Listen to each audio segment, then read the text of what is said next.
합니다. 오늘은 이렇게 인사를 합니다. 예수님은 우리의 생명이 되십니다. 함께 인사하겠습니다.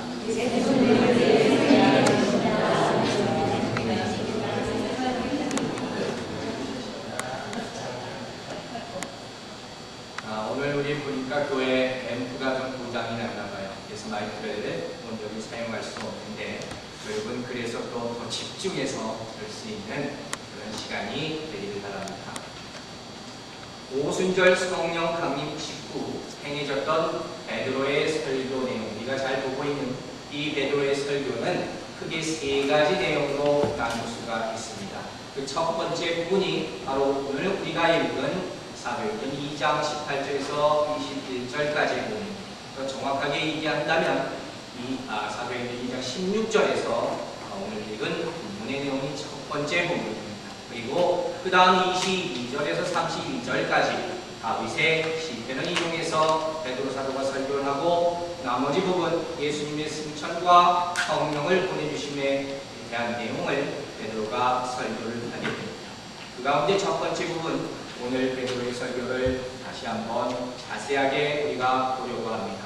이 설교는 앞서 말씀드린 바와 같이 구약성경 요엘 선지자가 이미 밝힌 내용을 인용한 것이라 했습니다. 그 말뜻은 이 지금 사도 베드로가 설교하는 그 내용이 오순절 성령 강림 사건이 어느 날 갑자기 이루어진 것이 아니라 요엘 선지자의 예언의 성취라는 사실을 변증하고 있는 거예요. 이 자리에서 지금 베드로는 앞에 설교를 듣고 있는 사람이 누구입니까? 소위 말하는 경건한 유대인이라 이렇게 성경에 나와 있습니다. 이 유대인들에게 말하는 것입니다. 너희가 구약에 나타나 있는 하나님의 예언의 말씀을 다 이미 알고 있다면 이것은 전혀 새로운 말씀이 아니고 이제 이 말씀이 선포될 때가 되어서 이루어진 현상일 뿐이다 하는 것이 베드로의 강조하는 말씀입니다. 즉, 이 베드로의 설교의 전부는 주장이 아니라 설명이다 이렇게 우리가 표현할 수 있는 것입니다. 바로 이것입니다. 우리도 베드로 사도와 같이 하나님의 말씀과 성령의 역사에 대해서 설명할 수 있어야 합니다.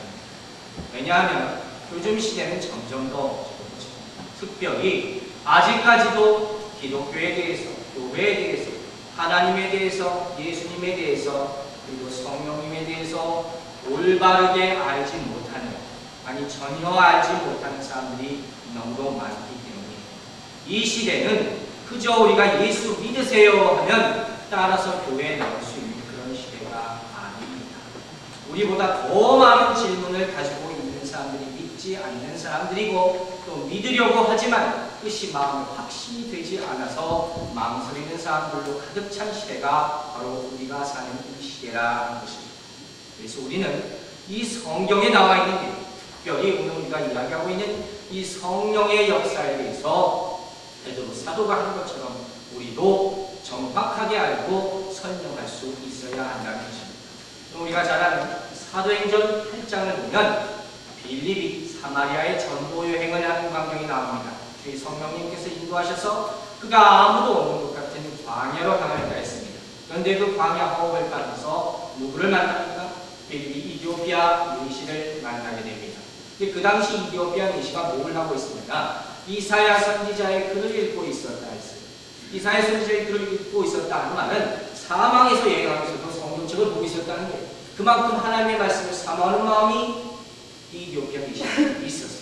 문제는 뭐였냐? 그 성경 말씀, 하나님의 말씀을 읽으면서 그 말의 뜻을 이해할 수가 없었다는 거예요. 마침 그때 빌립이 오게 되는 겁니다. 하나님이 인 것입니다. 성령께서 인 것입니다.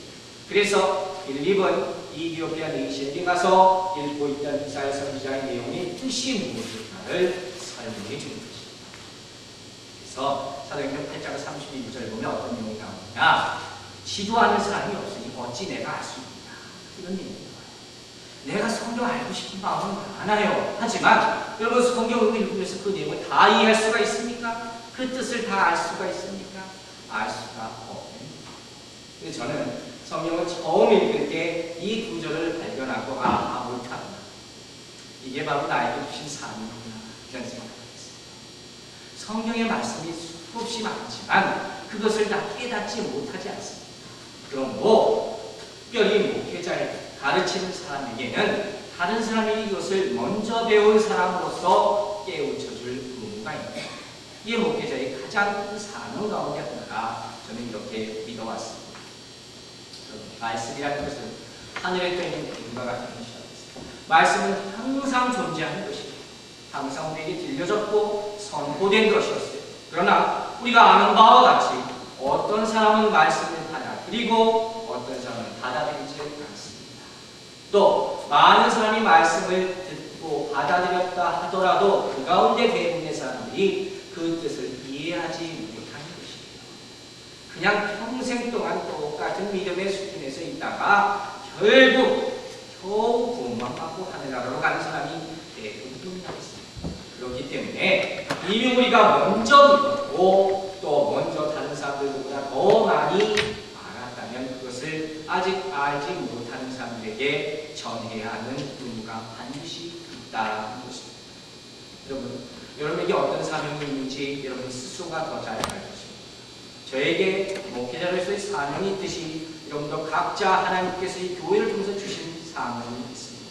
특별히 스스로가 말씀 전하는 은사가 있다고 생각하시는 분들은 그것을 나 혼자 뽐낼 것이 아니라 자랑이 아니라 하나님이 나에게 명하신 바 가르칠 임무라고 지금부터 다시 한번 생각하고 기도하시기 바랍니다. 왜냐하면 지금 이 시대는 다시 한번 말씀드리지만 너무도 많은 생각과 사상들과 왜곡된 말씀이 너무 퍼져 있기 때문에 무엇이 온전한 말씀인가 듣기도 어렵고 우리가 믿기도 어려운 세상 가운데 사는 것입니다. 그렇기 때문에 항상 내가 그 은사를 가졌다고 생각하는 일은 하나님께 경건하고 겸손한 마음가짐으로 기도하면서 내가 가르칠 자리에 있으니 그것을 정말 하나님의 말씀만 온전하고 정확하게 성경에 입각해서 가르칠 수 있게 해주십시오. 기도할 수 있는 여러분들이 되시기를 주님의 이름으로 축원합니다. 그리고 지금 오늘 우리가 보고 있는 이 오순절 성령의 역사도 마찬가지입니다. 자, 이것이 이 오순절 성령 사건이 있습니다. 그래서 우리가 다 아는 형상이 눈에 보는 사건입니다. 그런데 이 오순절 성령 강림의 사건을 단순히 하나의 현상으로만 이해하고 끝나버렸다면 이런 것이죠. 초대교회라는 게 세워질 수 없었을 것입니다. 궁극적으로 교회라는 것도 있을 수 없었을 것이에요. 그러나 이 당시 초대교회 사람들 그리고 이 사실을 믿는 지금 우리들은 무엇을 믿는 것이냐? 오순절 성령이 불처럼 임하였다. 그것 자체만 믿는 것이 아니라 이것의 목적과 이유를 설명하는 주님의 말씀을 믿는 것입니다. 이 말씀을 내가 지금 믿고 있기 때문에 내가 오순절 사건을 보지 않았고 체험하지 않았다 할지라도 그 말씀을 믿음으로 말미암아 그 사건이 그 전에 분명히 2000년 전에 있었던 사건으로 내가 받아들이는 것이고 지금 이 시간 이 자리에도 동일한 사건이 임할 수 있다는 믿음을 가질 수 있는 것입니다. 그래서 우리는 항상 그것이 뭐라는 얘기입니다. 주님의 말씀을 하는 것입니다. 범사는 잠깐 지나가는 것입니다. 제가 거듭 말씀드렸습니다. 사도행전에 나오는 이 오순절 성령 강림 사건 이후로 예수 그리스도의 제자들, 그 사건을 본 사람들이 그 다음에 뭘 했느냐? 계속 똑같은 현상만 나타나는 기다린 게 아니라고 했어요. 바로 그 다음에 사도들이 주의 말씀을 가르쳤습니다. 여러분, 체험 중요한 것이라 했습니다. 그러나 항상 체험과 함께 뭐가 더해져야 됩니까? 말씀이 더해져야 됩니다. 그래서 신앙은 균형이에요. 여러분, 균형감